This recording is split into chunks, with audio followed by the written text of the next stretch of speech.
Ever since around 2019 or 2020, whenever I saw The Walking Dead mentioned somewhere, I would always see the same things written in the comments. Is that show still on? Or who even watches this anymore? Interestingly, this was before I had even watched the show. While The Walking Dead is far from its season 5 peak in viewership, it has maintained a surprisingly large following even to this day. Today I want to explore why that is. I binged The Walking Dead at the end of 2021, and halfway through it I knew that it had become my favorite show. The first 6 seasons are near perfect, especially on a binge. One of the reasons the show has maintained the viewership to this day is the foundation that was built by Frank Darabont and the early writers. Those first 2 seasons, especially season 2, took the time to establish the world and deeply flesh out the characters. Without this solid foundation, I doubt we would still be getting Walking Dead content coming out today. That foundation was built so well that even as the show's quality declined, it has been hard to fully break. Like most long-running shows, The Walking Dead experienced a dip in quality. This began right after the premiere of season 7, which is quite ironic as that season opened to one of the best episodes in the series. While there are some good moments in later seasons, such as Rick's departure in season 9 and the infamous Pike scene, the overall quality steadily declined. Rick's exit marked another turning point for the show. After Andy Lincoln's departure, the show initially became better than it was, but it soon began to break down. The lack of a clear main character left the story way too fragmented, and the writers struggled to balance this ever-growing cast of characters. This issue was extremely apparent in season 11, where we would have Bolo episode after Bolo episode after Bolo episode, back to back to back. Not seeing major characters for episodes at a time. And if you don't know what Bolo episodes are, a Bolo episode is an episode produced cheaply and restricted in scope to use as few regular cast members, effects and sets as possible, and consists largely of dialogue and scenes for which no special preparations are needed.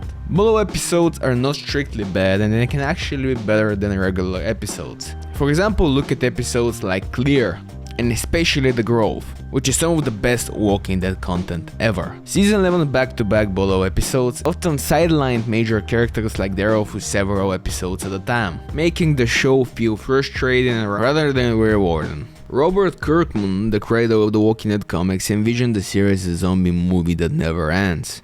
And a post-apocalyptic world is the perfect place to do that. There's just so much you can explore. Different communities, seeing how people have adapted to the apocalypse, as well seeing walkers affected by the elements. That was something that they tackled brilliantly in the first 6 seasons. From Atlanta to the farm to the prison, and the episodes on the road after the group lost a prison, the world felt gritty and dangerous. As Rick became more distrustful and alert, we did as well. These settings brought out the horror of the apocalypse and made the show feel fresh, season after season. Unfortunately, the world building after season 6 took a nosedive. All locations like the Hilltop, Oceanside, the Sanctuary and the Commonwealth were interesting, the world started to feel overly comic booky. And it didn't help that after season 5 we didn't change location for the rest of the series. I guess we did in season 11, but into the Commonwealth, which yeah, and I'm not even mentioning the Kingdom, for obvious reasons. The gritty realism that defined the early seasons slowly but surely started to fade. For example, the use of nicknames, like the Widow or the King, gave the series a tone that I personally really don't like. Rick Grimes is not a superhero. He was never interesting because he was called officer friendly. He was interesting because we saw that persona, officer friendly, the good cop, fade over time. We saw a good and honest cop become a code killer. You said I lied. After this.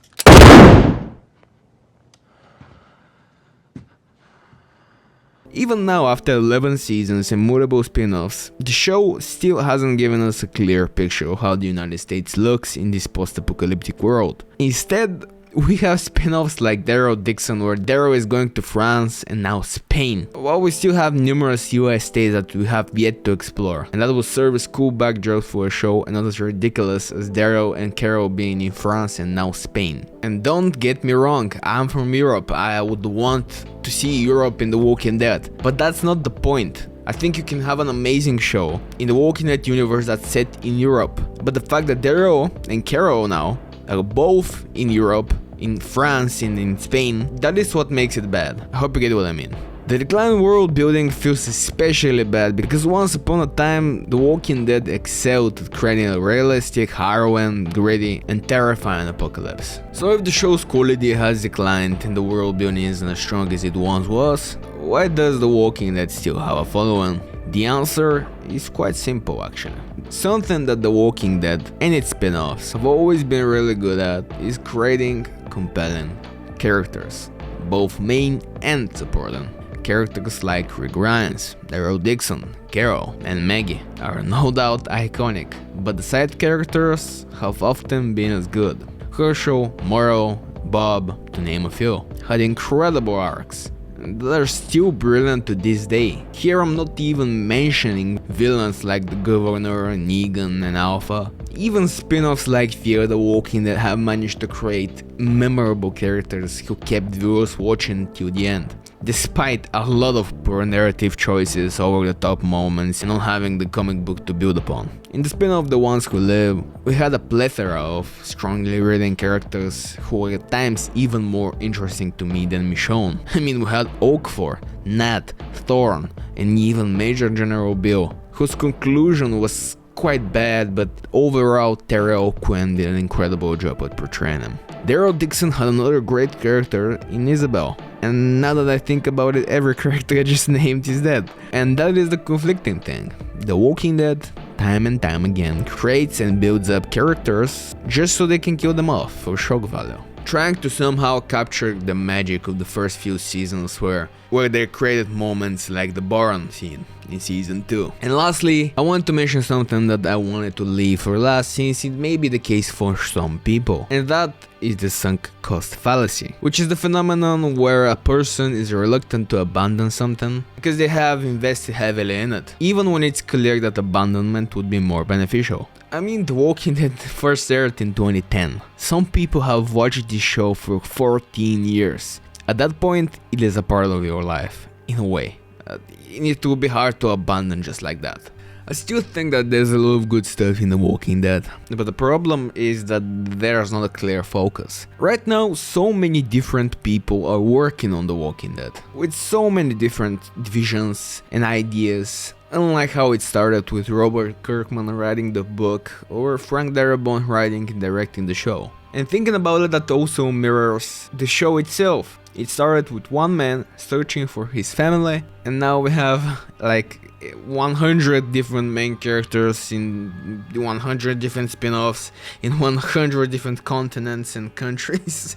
Ultimately, The Walking Dead is still alive because of its strong characters, not because of a surge in quality or interesting world building. They pretty much destroyed any hope at that being realized with the recent spin-offs. Having so many different communities who have no idea they exist, like Padre in Fear the Walking Dead, the CRM, the Commonwealth, and all the communities in that city, as well as the weirdly disjointed timeline, the series is undeniably slowly dying, or should I say slowly killing itself. It has become more cautious and formulaic rather than taking risks. And taking risks is what made those first couple of seasons that good. And also the book, where the governor literally cut off Rick's hand. I mean, imagine that in the show. Like, Rick's hand gets cut off in season 3.